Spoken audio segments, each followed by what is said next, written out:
Here in the studio with me, two experts on the protests. David Rothkopf, he's a CEO and editor-at-large of Foreign Policy magazine, and Bülent Alariza, he established the Turkey Project for the Center for Strategic and International Studies. Bülent, I know you have to go, so I want to get one or two more questions in for you before you do.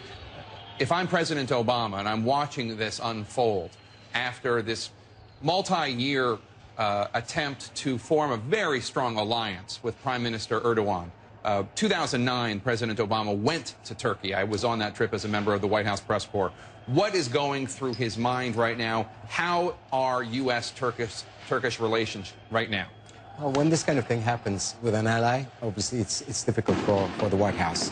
But their concern is accentuated by two factors. One is that President Obama hosted Prime Minister Erdogan here exactly 4 weeks ago. And he had a meeting with him in the morning, and then he had a private dinner with him. And in between, he had a joint press conference.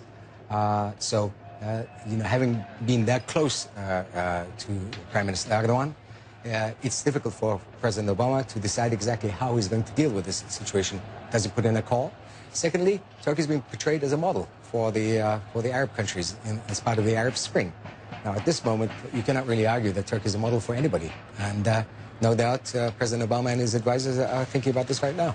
Bülent, how did the meeting go between Prime Minister Erdogan and President Obama, and what was the most contentious issue that they discussed? Syria.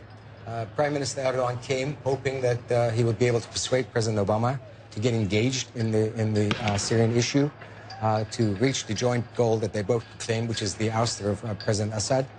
My understanding is that President Obama refrained from giving any kind of commitment to giving the kind of support to the opposition that the Prime Minister wanted. And the Prime Minister left basically empty-handed on the most important issue on their agenda.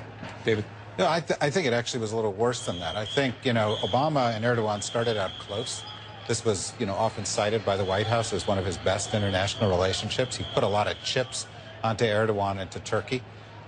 This doesn't help, but it is actually exacerbated in Syria, not by the lack of U.S. support, but when Erdogan was here, the Obama team actually chided them for their support of the extreme elements in Syria, and there's a growing rift between the U.S.